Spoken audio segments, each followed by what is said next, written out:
Aux environs de l'année 1900, les Lorrains aisés ont de belles maisons grâce aux architectes de l'école de Nancy.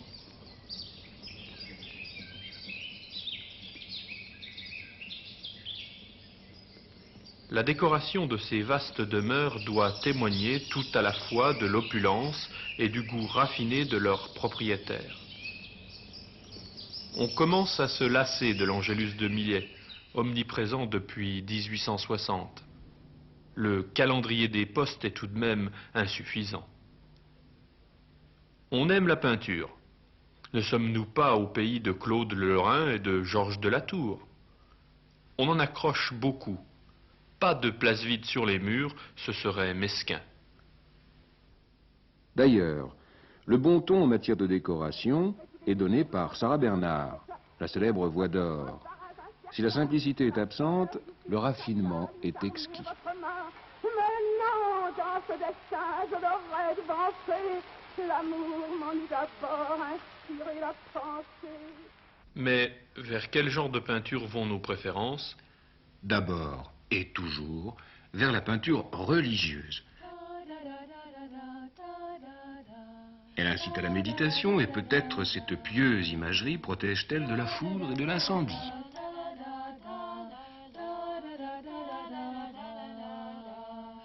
William Bouguereau est le grand spécialiste du genre. Cette sainte Cécile descendue aux catacombes doit émouvoir les rationalistes les plus endurcis.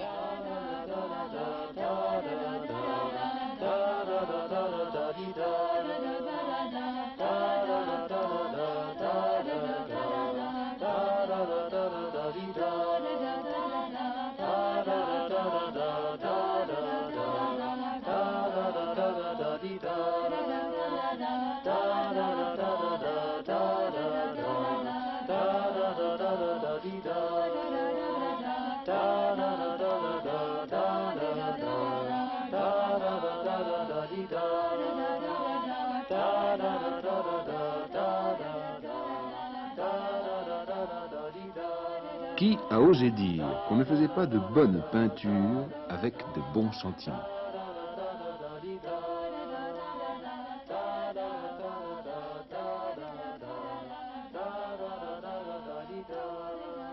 Sainte Agnès, vierge martyrisée par Dioclétien et achevée par Lucien Doucet.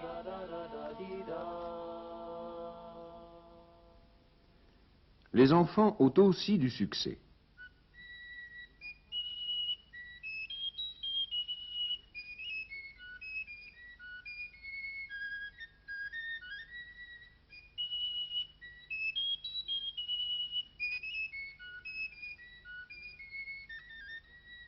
Bien portants et espiègles, ils apportent fraîcheur et sourire.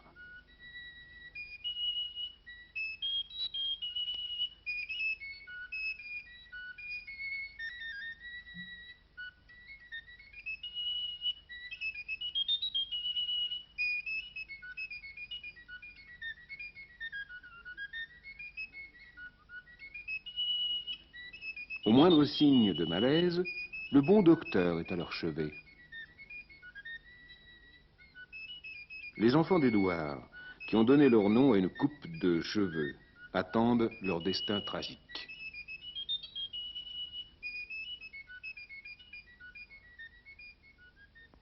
Si vous aimez l'histoire, et si vous avez vraiment de la place, que diriez-vous du Triomphe de Saint-Louis par Alexandre Cabanel?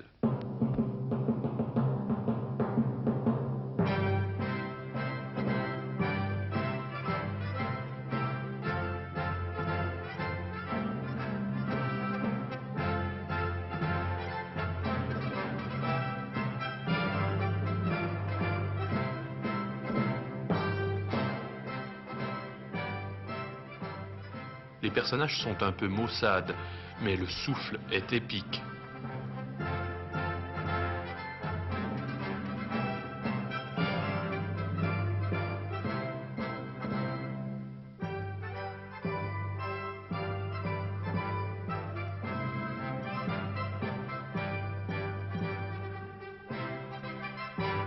Et puis, n'oublions pas que nous sommes une province frontière, lorgnant du côté des régions perdues.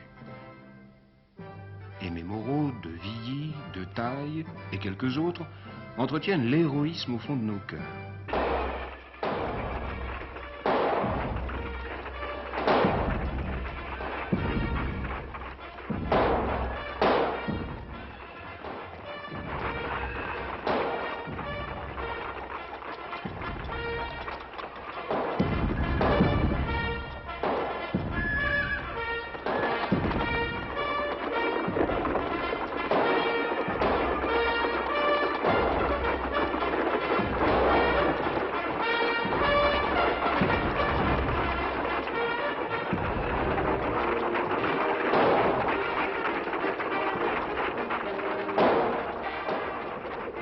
Pensons-y toujours, n'en parlons jamais.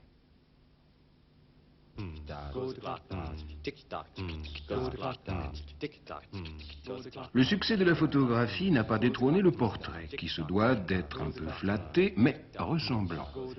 Ce qui peut ménager des coups de théâtre.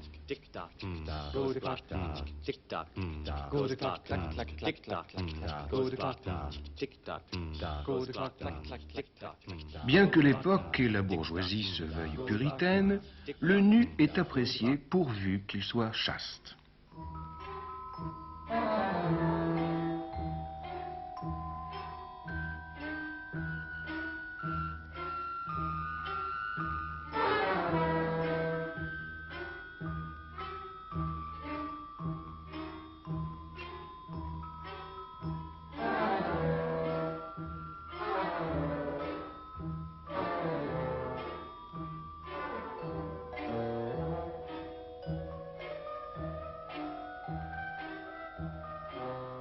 D'ailleurs, l'époque 1900 n'a-t-elle pas été l'apogée de la femme?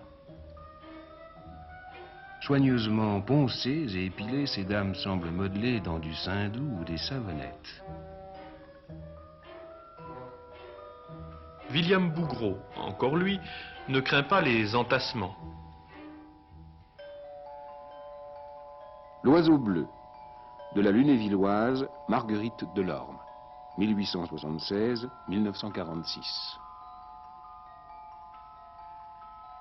Cette appétissante volaille de Ferdinand attendu. Éponine, nourrissant son mari Julius Sabinius, condamné à mourir de faim, œuvre malheureusement anonyme. Et puis la mythologie est un excellent prétexte à érotisme sous-jacent et à polissonnerie sournoise. Ingres lui-même avait ouvert la voie avec sa Thétis lutinant Jupiter.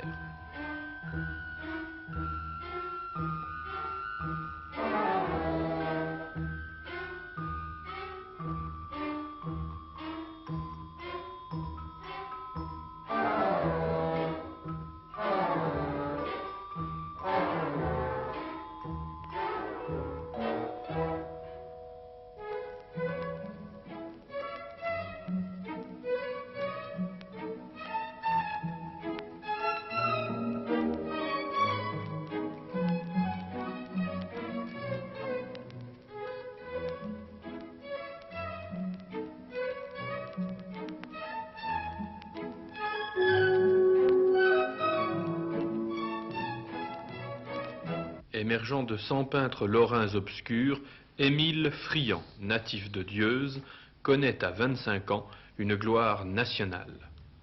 La Toussaint est la révélation du salon parisien de 1889. La romancière à la mode, Gyp, en parle dans sa chronique Bob au salon. Oh, ces gens qui entrent au cimetière, c'est très touchant. Oh, j'en pleure. C'est la Toussaint de Friant, un jeune, un tout jeune, qui a un immense et incontestable talent. Il est étonnant, ce tableau. Regardez la tête de l'aveugle. Et celle de la vieille femme, la plus éloignée. Et la jeune fille qui porte un pot de chrysanthème. Et le vieux qui marche d'un air résigné. Et la neige. Et tout? C'est le plus habile des jeunes, Friant.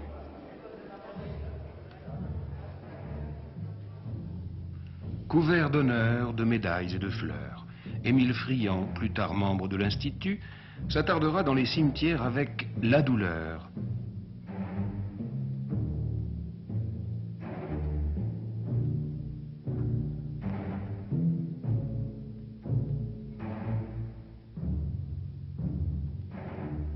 puis se tournera vers la fadeur des scènes de genre.